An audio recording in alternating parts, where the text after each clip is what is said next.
Mina olen Agnes, Nula Inkubaatori projekti juht. Nula Inkubaator on Eesti ainus ühiskondlikele algatustele mõeldud inkubaator. See loodi kodanikuühiskonna sihtkapitali ja Heateo sihtasutuse koostöös. Ootame inkubaatorisse kasvama ideid, mis lahendaksid teravaid ühiskondlikke probleeme. Me valime välja 10 meeskonda, kes saavad poole aasta jooksul oma ideed arendada ja testida. Aasta lõpus selguvad 3 parimat, kes saavad 25 000 eurot starditoetust. Minuga on täna siin 2 Nula algatuse eestvedajad, Liis Siiro ja E-lapsehoidjast ja Jaanus Jegorov Logopuust. Nemad läbisid programmi eelmisel aastal ja said ka starditoetuse. Tere! Tere! Lisaks on siin Maris Viires CV Online'ist, kellega räägime natukene hiljem sellest, milliseid oskusi probleemi lahendajad vajavad. Ja viimaks on siin Anneli Roosalu, kes on kodanikuühiskonna sihtkapitali juht ja kes räägib sellest, mida peavad algatused tegema, et saada 25 000 eurot starditoetust. Aga asumegi asja kallale. Liis, sinu algatus lahendab sellist olukorda, mis ma arvan, et on paljudele lapsevanematele väga tuttav, et kuidas ühendada kodukontoris töö tegemist lapse hoidmisega. Kust selline idee tuli? See kõik sai alguse ja see ei ole üllatus koroona aja alguses.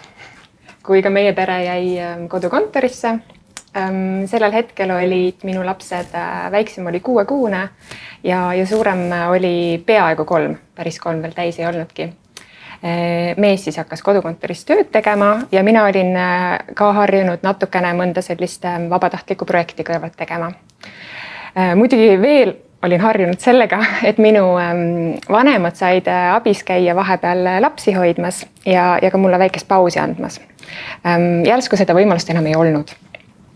Ja minu circa 3-aastane, kes oli varasemalt käinud lasteaias, igatses sellist suhtlust, igatses oma sõpru, igatses vanaema ja igatses ka lihtsalt teistmoodi kogemust väljaspool kodu.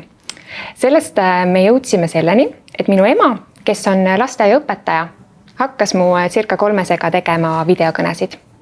Alguses oli ta ise päris skeptiline ja ütles mulle, et 3-aastasega ei ole ju võimalik tund aega videokõnedel suhelda. Ta ju läheb ära. Ta ju tahab teha teisi asju ja see on kindlasti ülimalt keeruline, et võib-olla 20 minutit. Mis aga välja tuli, oli see, et see oli 3-aastase üks põnevamaid tunnikesi selle päeva jooksul. See oli see, mida ta väga ootas, mille puhul ta hakkas tegema seda, et ütles, et emme, ole sina teises toas, ma panen ukse kinni, et see on nüüd minu eriline aeg vanaemaga. Ja selle kõne ajal nemad siis mängisid, laulsid, lugesid raamatuid, meisterdasid isegi koos.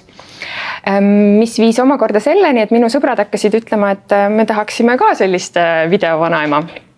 Ja sellest see teenuse mõte arenes ja järgmine samm oligi Nulasse kandideerimine. Ehk siis väga isiklik probleem.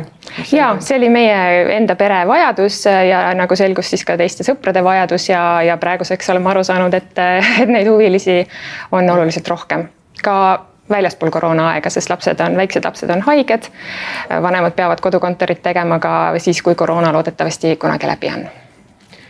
Jaanus, kust sündis Logopuu idee?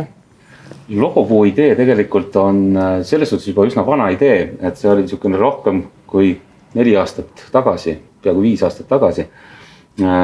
Kui enda lapsed käisid lasteaias viimases rühmas ja seal tehakse sellist logopeedilist kontrolli just nendele kooli minevatele lastele ja seal me avastasime seda, et see vajadus oli nii suur just logopeedi järgi ja näiteks nooremad rühmad ei saanud üldse sellel kevadel nii-öelda löögile. Ja kuna mu enda tütrel oli ka väike selline kerge probleem, mis tänaseks nagu on välja kasvanud, siis mure oli selles, et ei saanud ise kodus nagu kaasa aidata sellele nii-öelda harjutuste tegemisele ja probleemi lahendamisele, et logopeedi juures sai käidud, aga muul ajal oli infot raske leida. Ja siis me rääkisin ühe oma kolleegi, kes on ka täna tiimiliige Nikita, kes on sellise IT-taustaga ja mõtlesin, et miks ei võiks olla selline hea platvormilaadne toode, kus saaks sellist infot kõik lapsevanemad. Ja siis me mõtlesime, et aga meie ju logopeedist midagi ei tea ja siis otsisime Tartu, kust tulevad kõik parimad logopeedid ja üldse kõik Eesti logopeedid. Läksime Tartu Ülikooliga, võtsime sealt ühendust nende inimestega ja tänaseks on meil tiimis 4 seal selle taustaga, Tartu Ülikooli taustaga inimest, kes on tippspetsialistid erinevatel nii-öelda tasanditel ja läks aastaid mööda ja jõudsimegi Nulasse. Selline oli meie lugu. Aga miks te otsustasite just Nulasse tulla oma lahendust arendama? Liis? Minu jaoks oli Nula minu idee esmane valideerimine. Et ma sellel hetkel ei olnud mitte miskit muud teinud, kui oli lihtsalt see idee minu peas ja siis need kodused videokõned oma lapsega. Ja ma tahtsingi Nulasse kandideerides kõigepealt lihtsalt teada saada, et kas keegi teine ka tunnetab, et selline probleem on olemas ja selline lahendus võiks aidata. Nii et alles siis, kui ma sain Nulast teada, et ma olen edasi saanud, siis ma hakkasin ka mõtlema, kuidas nüüd siis sellest ideest ja kodusest katsestusest reaalse teenuseni jõuda. Ja muidugi mind paelus seal mitte isegi niivõrd see potentsiaalne rahastus, vaid oluliselt rohkem see teekond, mida Nula aitas siis läbi käia, kogu see arenduse pool, kogu see õppimine, know-how ja ka kogukond. Ja selline spetsialistide võrgustik, mis on Nulal ikkagi ääretu. Kas see oli ka sinu jaoks ajamahukas, et see Nulas osalemine? Kui palju see nõudis sinu aega? Ma arvan, et see säästis oluliselt minu aega. Selles mõttes, et kui ma oleksin seda üksinda teinud, siis ma oleksin kindlasti palju rohkem aega pannud valedele või vähem väärtust toovatele tegevustele, jäänud kinni oma mõttesse paljudes kohtades, sest ma ei oleks teadnud, kuidas edasi minna või millises loogilises järjekorras läheneda sellele. Et Nula on pigem ajasääst, ma leian, ja ka Nulasse kandideerimine vähemalt minu puhul oli väga lihtne, sest et esialgne see, mida ikkagi Nula nagu alguses ootab, on põhimõtteliselt lihtsalt idee visandamine, mida on võimalik teha, eks ole. Ma ei hakka igaks juks ütlema, kui kiiresti ma seda tegin, aga ütleme nii, et seda on võimalik väga lühikese ajaga teha. Ja siis juba saadki edasi teada, eks ole. Jaanus, miks sina tõid logopuu just Nulasse? No, meil oli, kuna meil tegime väga rahulikult oma seda protsessi, ühel hetkel kuna üks tiimi liige oli ise sellises startup programmis tegus, siis ütles, et tegelikult, kes aitas meil otsida ka erinevaid rahastussuundasid, et sest me ühel hetkel avastasime, et me ei saa edasi. Et meil on küll ideed peas ja igal pool, aga me peaksime selle idee valideerima. Kuna meil oli selline sotsiaalne ja kodaniku algatuse idee, siis Nula oli täpselt see koht, teisi selliseid ei olnudki. Nii et see oli täiesti loogiline valik ja me tahtsime valideerida oma ideed, me tahtsime olla selles protsessis, me tahtsime targaks saada, kuidas edasi minna ja proovida, kas see ka nii-öelda ärimudelina. Kuigi ütleme, äri ei ole meie fookuses number 1, me tegelikult tahame anda ühiskonnale midagi, tahame aidata tegelikult ja me näeme, et Nula andis meile selle võimaluse see ära valideerida, see on väga terav probleem ja tegelikult me näeme, kui palju neid inimesi on, kes abi vajaksid ja ma usun, et kui meie algatus nii-öelda valmis saab või platvorm valmis korralikult saab, siis tegelikult on sellest palju abi ja tänu Nula sellisele just nimelt võrgustikule ja selle süsteemile just ja mentorile.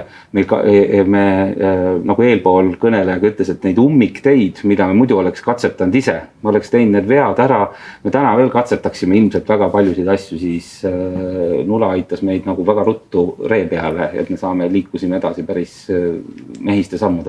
Sa nõustud siis Liisiga selles osas, et pigem hoidis aega kokku kui... Jaa, absoluutselt ja kõik need teised algatused, kes ümberringi on see selline sünergia ja pigem need päevad olid just oodatud päevad, mitte see, et me tahame nüüd oma algatust õudselt valideerida, vaid me tegelikult just, et sai teistega kokku, kuulda teisi mõtteid, anda teistele mõtteid, saada ise natukene lisaks veel mingit emotsiooniselt. Kui teil on vahepeal tekkinud küsimusi, siis kirjutage need Facebooki video kommentaaridesse ja me vastame neile hiljem kirjalikult. Aga Nula täispikk programm kestab 6 kuud. Selle aja jooksul toimuvad mitmed koolitused, mis on jagatud teemaplokkidesse. Me katame erinevaid teemasid, mis on kõik väga vajalikud ühe sotsiaalse ettevõtmise käivitamiseks. Näiteks teenuse disainimine, testimine, kommunikatsioon, mõju hindamine, eelarve.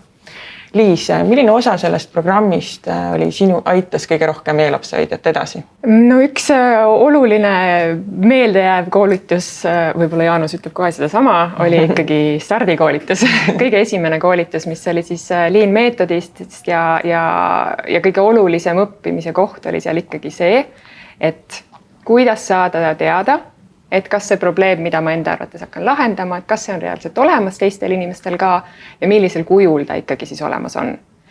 Ehk siis see, mis me õppisime esimesel koolitusel, et esiteks, et mine inimeste käest küsima ja siin on ka sulle juhised, et kuidas seda teha, et see oleks nagu pädevad vastused, millega siis hiljem ka miskit peale hakata. See on kindlasti see koht, kus ma ilma nulata oleksin jäänud jänni, lähenenud sellele hoopis teistmoodi, kaotanud palju aega ja saanud ka vastuseid, mis ei oleks võib-olla niivõrd mulle abiks olnud. Lükati kiirelt uksest välja. Ja, et kindlasti nula üks minu arust boonuseid on ka see, et kui me siin enne rääkisime sellest ajasäästust ja nii edasi, et see aeg, kui olid koolitused, siis see ta ei olnud, eks ole, ainult selline teoreetiline, vaid see reaalselt nagu tegidki suure töö ära nagu sellel samal koolituspäeval, on ju. Et jah, et kohe, ma mäletan, see esimene koolitus oligi, on ju, stiilis, et vist oli mingi pool tundi või 20 minutit seal mingi sissejuhatus ja siis oli mingi, et eks ole, nüüd võtke telefonid kätte ja kõigil on ju mingi 15 minutit aega, et hakake helistama ja super. See lükkas on ju muidugi sellisesse ebamugavasse kohta meid, aga sellisesse kõige vajalikumasse kohta, et üldse nagu järgmisi samme edasi teha. Jaanus, mis logopuud kõige rohkem edasi aitas? Jaa, ma nõustun, et esimene start oli kohe võimas. Sealt me saime hea idee, me tõmbasime kogu oma idee, kus meil oli ju tohutult palju huvitavaid ja toredaid mõtteid. Et me läksime täiesti rohujuure tasandile, võtsime nagu puhta valge lehe, hakkasime otsast peale. Meile anti ka see samamoodi see ülesanne, et hakata valideerima, kui suur meie algatuse siis probleem on, kas on üldse oluline. Ja meil õnnestus teha fake door testi, mis suure sammu meid edasi aitas koos ja mentori kaasabil saime me kohe väga õigele suunale, et oma väikest kitsast probleemi valideerisime, saime aru, on väga terav probleem ja kui me hiljem oli ka nii see teenuse disaini pool kui ka mõju hindamine, et need tegelikult kõik kinnitasid meie sellist algset emotsiooni, et me tegelikult liigume õigel teel. Nii et jah, see oli absoluutselt äge kogemus. Ennem käis jutust läbi ka kogukond, et seal tutvusite tegelikult ju väga paljude inimestega, nii mentoritega kui ka nende inimestega, kes olid teised meeskonnad, kes seal olid. Kes need inimesed olid? Kellele te soovitaksite nulasse tulla? Seal oli parimas mõttes väga kirju seltskond just sellise kogemuse mõttes, et seal oli ideid ja inimesi, kes nagu mina, kes esimest korda sotsiaalse ettevõtlusega või üldse ettevõtlusega tegeles, kes ma ei olnud enne selliseid koolitusi läbinud ja samas oli seal tiime näiteks Logopuu, kes oli oluliselt kaugemas kohas, et kui mina tulin lihtsalt mingi paberil visandatud ideega, siis Logopuu tuli põhimõtteliselt juba sellise teenuse prototüübiga, on ju, teil oli nagu vähemalt mingi ettekujutus, et peas oli olemas, eks ole. Ja mõned teised, kes olid isegi vist, Helge oli vist veel kaugemalegi jõudnud. Ja see andis ka sellise super muidugi sünergia, mis enne juba ka läbi käis, eks ole, et sul oli ka palju nõu küsida nendelt tiimidelt, kes olid juba mingisugused etapid läbi käinud. Et meil oli ka selliseid eravestlusi vastavate tiimidega, kellel oli mingi sarnane väljakutse olnud, eks ole. Ja samas siis ka selline ühes vaibis arenemine, õppimine nende tiimidega, kes nagu mina olime lihtsalt sellised uued rookid, et anna mulle ainult infot ja õppimiskogemust. Ma arvan, see sobib suurepäraselt kõikidele neile, kes soovivad õppida ja soovivad seda teha sotsiaalses keskkonnas. Jaanus, kas nõustud?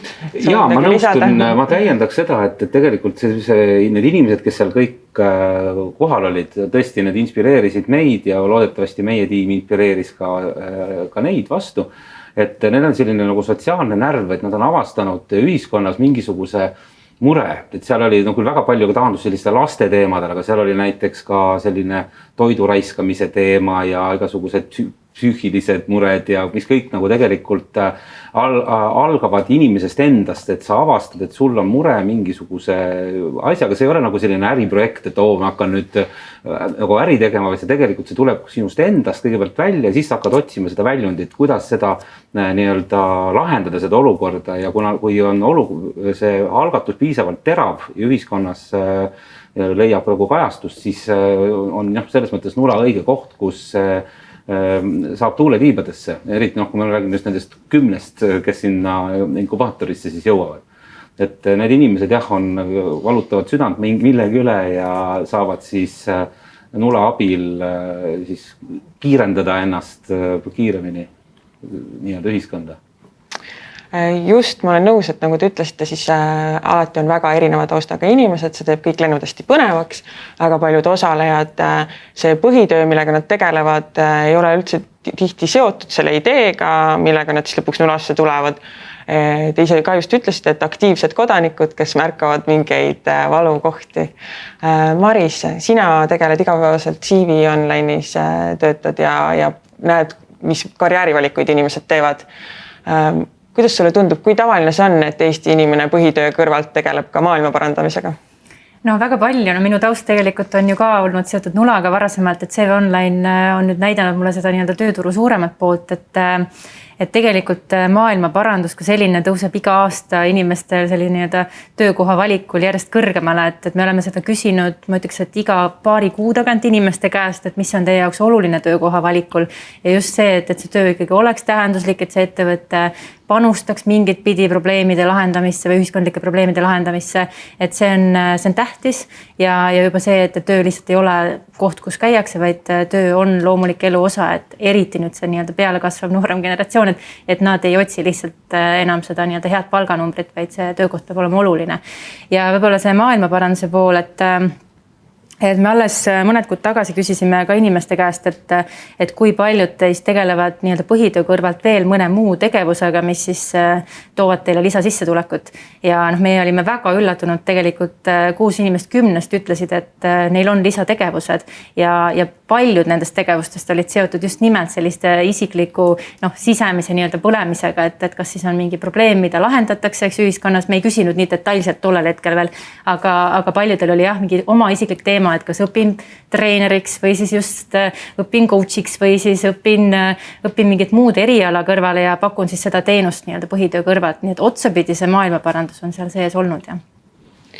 Ja me nüüd hiljuti viisime CV Online'iga koostöös siis läbi küsitluse, kus me uurisime muu hulgas ka seda, et mida inimesed arvavad, milliseid oskusi võib sotsiaalse ettevõtlusega tegelemisel vaja minna. Mis sealt välja tuli? Ja see oli päris põnev, et ülekaalukalt kõige levinum oskus, siis, mida siis rõhutati, on siis nii-öelda lahenduste leidmine, et ilmselgelt ka Nula otsib lahendusi teravatele põletavatele probleemidele ühiskonnas, et võiks öelda, et natuke innustatuna ehk võib-olla ka sellest, aga ma arvan, et mõeldes ikkagi natuke suuremalt, et siis inimesed tunnetavad ka, et lahenduste leidmine, lahenduste väljatöötamine, konfliktide lahendamine, mis toodi esile, on sellised asjad, mida ausalt öeldes väga meile ju ei õpetata, et me peame neid kuidagi ise läbi ebamugavuse õppima ja ütleme jällegi, et Nula protsess kui selline on, eks ju, ta on kiire inkubaator, ehk siis sa pead hästi kiiresti lühikese aja jooksul töötama läbi rida erinevaid samme ja need on paljud ebamugavad. Nii et jah, see nii-öelda kriitiline mõtlemine, loovmõtlemine samamoodi toodi siis nii-öelda oskustena esile, et mida siis läbi selle protsessi soovitakse arendada ja nähaksegi, et need oskused siis ka arenevad. Sa ise juba mainisid ka korra, et sa oled Nulaga seotud olnud, sa oled teise lennu vilistlane ja olnud siis praeguseks edukalt tegutseva asendusõpetajate programmi arendamise juures. Kui sa nüüd tagasi vaatad, siis kuidas sulle tundub, milliseid tööturul vaja minevaid oskusi Nulas osalemine aitas arendada? Ma ütleks, et üks, mis siin natuke eelkõnelejate poolt on ka mainitud, on selline, kuidas ma ütlen, julge tegutsemine, et sa võiks öelda, et see on justkui nagu olemise vorm, aga see on tegelikult ka oskus, et sa reaalselt tunnedki, et vahet pole, on ebamugav, aga ma ikkagi võtangi selle telefonikõne ja ma helistangi sellele sihtrühmale ja ma teengi selle turuanalüüsi praegu nüüd, eks, et ma ei oota seda homset päeva. Et just selline julge pealehakkamine ja ma ütleks üks oskus, mis ma näen, endiselt üldse nii-öelda inimkonnas väga keeruline on see ebamugavuse ja ebaõnnestumisega toimetulemine, et minu arust, et nula puhul on kindlasti see peaks olema juba eos nagu ette kirjutatud, et sa tuled siia ja sa juba lepid sellega, et sul läheb võib-olla nagu 10 asjast 9 nässu, et sul ei tule välja kõik kohe alguses ja see ongi okei, et see peabki olema nii, et ma näen jah, et see on nagu üks oluline asi, mida mina kindlasti sealt ise vaata kaasa võtsin ja kindlasti julgustaks teistele ka seda juba nii-öelda eas endale sisendama, et see on okei, et sul lähevad asjad võib-olla natukene pahupidi alguses, enne kui lähevad õiget pidi. Julgus katsetada ja mitte karta ebaõnnestumist. Ja. Kuidas te tunnete, kas soovite midagi lisada? Kuidas teile tundus? Mis oskusi see teis arendas? Mina ütleks seda, et see nula inkubaator andis meile sellise meeskondliku vaate, et esiteks me saime oma kompetentsidest aru, mida meil on juurde vaja, mida meil ei ole, mida on juurde vaja õppida. Me õppisime ära, kuidas käib tööjaotus, kuna meil on, ütleme ikkagi rollid selgelt tekivad selged rollid, nii sisu kui vormi, kui suhtluse, kommunikatsiooni ja koguna tegemist on platvormiga, siis see IT pool, nii et tänaseks on meil see osa nagu hästi nagu paika loksnud, et meil on väga hea tiim ja tegelikult tiimi suurus on selles mõttes oluline, et kuna me tõesti teeme seda täna oma igapäeva tegevuste kõrvalt, siis et me saame nagu jagada seda, et kui see on tõesti näiteks üks inimene teeb, siis on see tema otsus, et kui palju ta panustab, kas ta teeb topelttöökoha või kuidas, aga meil on õnnestunud praegu seda tasakaalu kuidagi leida ja olen selles mõttes tiimile väga tänulik, et meil on just see eriti võtta seda sisu poolt, et nad on nii kirglikud ja nii hästi teevad seda kõike, et meil on selles mõttes hästi. Väga hea. Liis. Ma väga haakun selle Marise mõtetega ja Jaanuse omadega ka. Võib-olla ainus asi, mis mul veel siin nagu hoogsalt pähe tuli, oli selline küsima õppimine, mida ma ise sain kõvasti harjutada ja kindlasti arenesin nagu selles vallas, et nula sammuti, et üks pool on, eks ole, see, mis me õpime koolitustel, mis me õpime selle teiste nula inkubantide käest, mis me õpime mentorilt ja sellele lisaks, eks ole, on nula enda võrgustik, et nulas on alati see võimalus, ja mida ma kasutasin ja Agnes nii arvab, mida põhimõtteliselt alati sai aidata, et pöörduda Agnese poole ja öelda, et Agnes, mul oleks hirmsasti vaja juristi abi näiteks, eks ole, mingi sellise küsimusega, et kas sa saad aidata. Et jah, et siis et õpi küsima, õpi küsima Agneselt, teistelt on ju inkubantidelt, aga ka oma tutvusringkonnast, eks ole, et selline seire tegemine, et kas mul on tutvusringkonnast mingi see üks inimene, kellelt ma küsige ainult seda üht asja, aga see on mulle, eks ole, väga, väga suure väärtusega on ju ja inimesed ju tegelikult hea meelega aitavad sind ja nad leiavad tavaliselt selle tund aega, eks ole, ja seda enam, kui see on sellise on ju hea eesmärgi nime, eks ole. Et nii palju sain jupikesi tehtud tänu sellele, et ma küsisingi 10 erinevalt inimeselt seda ühte väikest jupikest. Ma ühe asja isegi ütleks ka, kui ma kuulan sind ka, et me teid natuke meenutades oma teekonda veel, et minu arust üks oluline asi, mida selle käigus ka oli võimalik õppida, oli see rollide jagamise selgus, et kui on tiimid võivad olla väiksed või suured, et tõesti see sõltub ka teemast, aga kuna aega nii vähe, siis see selgus, et kes mida teeb, et kes on see põhiline siis nii-öelda selle tüki hoidja, et loomulikult kõik aitavad kõik, et see ongi täiesti arusaadav, eks nii peakski olema, aga lihtsalt jah, et see nagu väga selge joon, et kes mille eest vastutab, et see, ma arvan, oli kindlasti meie jaoks üks väljakutse, kui me olime oma ideega seal inkubaatoris, et me kõik tahtsime kõike teha vaata ja see oli nõrk koht, ja see läks paremaks läbi selle protsessi oluliselt. Ma täiendaks veel korra, et nula inkubaatoriks meie jaoks, Logopuu tiimi jaoks oli üks suur pluss, oli tegelikult meie mentor. Et ta klappis meie ideega, talle meeldis meie idee ja ta andis meile hindamatut nõu ja abi, et ma soovitaks kõigil tulevastel nula inkubaatori osalejatel, et leidke endale see õige mentor ja kasutage tema tarkust, sest et nad vaatavad seda asja kõrvalt ja kui te olete oma ideesse väga ära armunud, siis ta tõenäoliselt lõikab kõik need tiivad korraks maha ja siis kasvavad uued, aga palju suuremad tiivad, nii et soovitan kasutada. Ehk siis võimalus tutvuda paljude inimestega, kellelt on väga palju õppida. Väga hea. Nulasse on oodatud kandideerima ideed, mis lahendavad ühiskondlikke probleeme. Ja seal selles CV Online'i küsitluses me uurisime ka natukene, et millised on need inimeste arvates kõige põletavad probleemid hetkel. Maris, kas annaksid väikse ülevaate? Ja see oli minu enda jaoks nii põnev jälle taaskord, et mille põhjas inimesed valikuid teevad, et küsisime et mis on nende arust sellised suured ühiskondlikud probleemid ja kuidas nende lahendamisega täna siis riik toime tuleb, põhimõtteliselt oli see nurk. Ja mida me saime teada, oli siis see, et kõige põletavam probleem, mida tajutakse ja mille lahendamisega tegelikult ei olda rahul, on eakate üksildus. Ja kui me täna sellest räägime, siis see tundubki ju loogiline, sellega ei olegi väga palju ühiskonnas tegeletud, aga samas me oleme näinud ka seda, et meedias toimuv, meedias räägitav väga palju mõjutab neid valikuid, aga eakate üksildusest kui sellisest tegelikult väga palju ei räägita täna. See on kuidagi selline varjuteema, et on, aga me justkui ei puuduta seda. Nii et see oli kindlasti üks asi. Siis teine väga oluline teema, mis ei ole hästi lahendatud täna ühiskonnas ja mis on inimesteks väga oluline, on vaimne tervis. Ja ma ütleks, et kõige rohkem kommentaare tuligi selle teema juures, sellepärast et nii nagu ka sina ütlesid, et inimestel on väga teraval selline isiklik suhe selle teemaga, mida nad siis esitavad.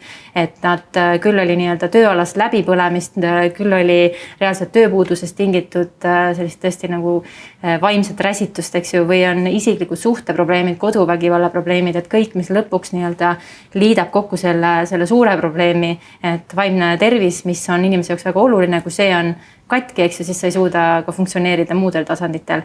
Ja siis kolmanda asjana põletav teema loomulikult see tööpuudus, mis on täna ka hüppeliselt kasvanud ja tõenäoliselt kasvab ju veelgi, et seda kogevad ka inimesed isiklikult ja selle lahendamise osas ollakse siis kriitilised.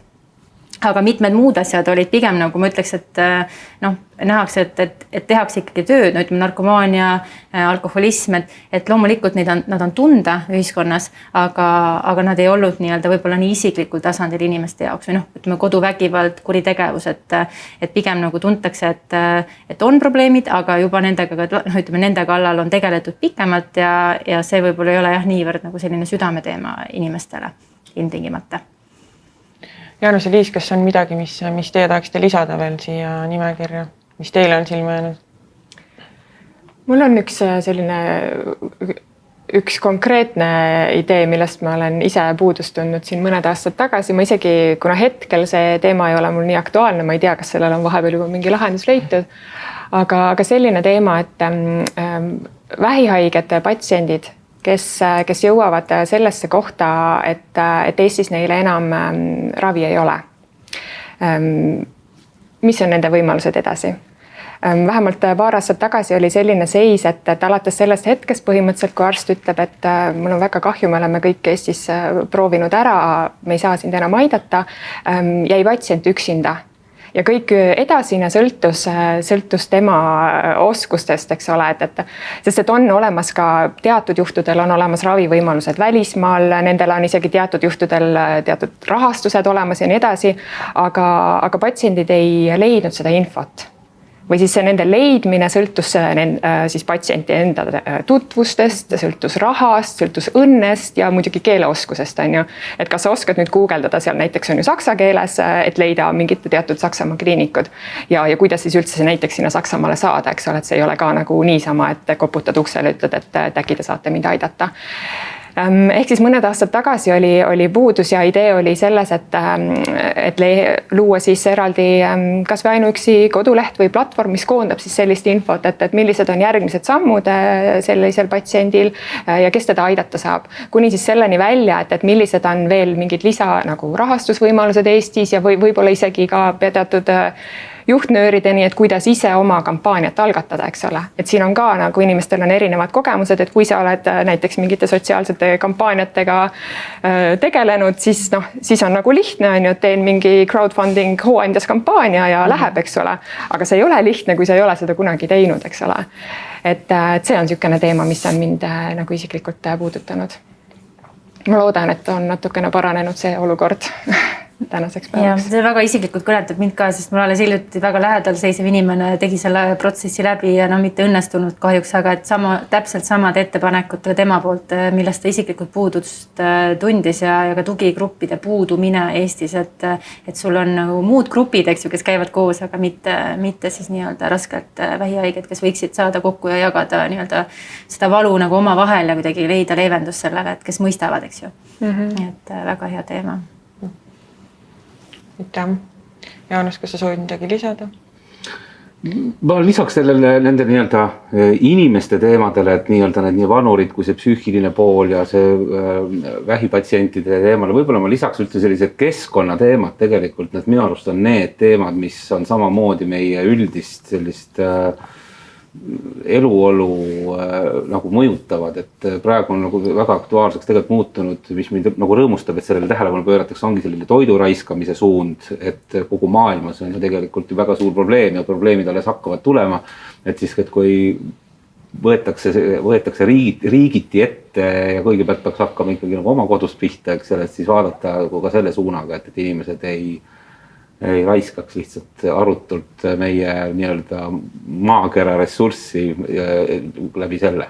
See on kusjuures üks teema, mida on tõesti esile tõstetud ka kandidaatide poolt, et kui see sama küsimus, et mille järgi te valite tööandjad, et lihtsalt, et kas ettevõte on keskkonnasõbralik, kas ta kasutab, kas ühesõnaga kõik need kohvioad, kohvikruusid, kas ta kasutab ühekordseid nõusid, nii edasi, kõik see nii-öelda on toodud nagu esile inimeste poolt ja ma ütleks, et see on kõige üks olulisemaid asju just tööle kandideerides, sest ega ei eeldata, et tööandja hakkab tegelema tõesti selle nii-öelda vaesuse teemaga võib-olla nii väga või vaimse tervise teemaga või narkomaaniaga, eks ju, aga just see keskkonna aspekt on küll oluline. Kõik probleemid, mis te mainisite, väga teravad ühiskondlikud probleemid ja kõikide nendega ootaks inimesi nulasse ka. Ja kui inimene on nüüd selle probleemi tuvastanud, tal on ka peas mingi lahendus, siis mida te soovitaksite inimesele, kes tahab käivitada ühiskondlikku algatust? Liis? Ma kordan sama mõtet, mis ma eelnevalt juba ütlesin, ikkagi see, et mine välja, räägi inimestega ja saa teada, et kas see probleem on teistel ka, sest see juba aitab sind nagu oluliselt edasi. Et seda saab teha näiteks läbi nula, eks ole, ja saab ka ilma nulata. Et on ju ka selline variant, et kandideerid nulasse ja ei saa edasi, sest igal aastal jääb ju ka väga palju kandidaate välja, eks ole, konkurss on praeguseks juba päris suur. Et see ju ka veel automaatselt ei tähenda, et su ideel ei ole iva. Et esimene lihtsalt selleks, et minna inimeste oma sihtrühma käest küsima, selleks juba piisab sulle põhimõtteliselt lühikesest guugeldamisest. On ju guugeldades liinmeetodid, guugeldades seda, kuidas küsida inimeste käest ja see annab sulle nii suure hüppe edasi, et siis järgnev võib tulla juba oluliselt orgaanilisemalt. Jah, tõsi ta on, et kui on hea idee või mis endale tundub hea idee ja endal on mingi mure, mida tahaks lahendada, siis tõesti ei tasu rääkida kohvinurgas või istuda nii-öelda kodus ja mõelda, et küll see on põletav probleem. Et siis tasubki tõesti välja tulla ja katsetada see idee ära ja kirjutada see, mõelda korra läbi, panna selline memo kokku ja kandideerida kas või sinna samasse nulasse ja proovida nagu edasi liikuda, sest et ega muidu mured ei lahene, kui seda neid ei jaga ja tõesti küsid abi juurde. Tahaks veel lisada seda, et näiteks minu lugu on ka selline, et kui ma ei oleks nulasse kandideerinud, siis minu teenust e-lapsehoidja tänaseks ei oleks. Et mul oli niivõrd vaja just nimelt seda valideerimist, seda, et keegi teine ütleb, et et ma näen, et see on probleem. Ja seda saab et üks variant on, et läbi nula, eks ole, või teine variant on see lihtsalt, et piisab, eks ole, ühest inimesest, keda see probleem samamoodi kõnetab, et kui teid on juba 2, eks ole, siis on juba põhimõtteliselt nagu kogukond on ju mingis mõttes, et mul on see vähihaigete teema, millega ma tegelikult olen mõelnud paar aastat tagasi nulasse kandideerida. Sel hetkel jäi see tegemata, sest ma jäin lapsehootele ja lihtsalt elu ei võimaldanud. Aga selliseid ideid on ka varem olnud. Ja on ka ju teistel inimestel, on ka nendel samadel kuulajatel ja pidevalt on, et lihtsalt mingisuguse ideega siis teha lihtsalt see väikene samm ära, et mine lihtsalt räägi inimestega. Ja siis võib-olla juba hakkabki nagu kerima ja see edasine võib olla oluliselt lihtsam, kui seal tugitoolis nagu mõeldes tundub. sellel kevadel startis juba Nula 6. hooaeg ja natukene nüüdseks me oleme juba aimu saanud sellest, et millised need hea idee tunnused on, mis võiksid lõpus ka starditoetuse saada. Ma toon mõned punktid siit kiiresti välja, siin on tegelikult juba kõlanud ka teie suust nii mõnigi hea soovitus, aga hea idee lahendab ühiskondlikku probleemi. Nagu siin ka mitu korda öeldud, siis ühiskondlik probleem on selline probleem, mis puudutab paljude inimeste heaolu. Ehk siis me ei oota lihtsalt äriideid, millel ühiskondlik dimensioon täielikult puudub. Kui suudate ära näidata, et idee on ühiskonnale kuidagi kasulik, siis idee sobib esitamiseks. Hea idee põhineb korralikul eeltööl.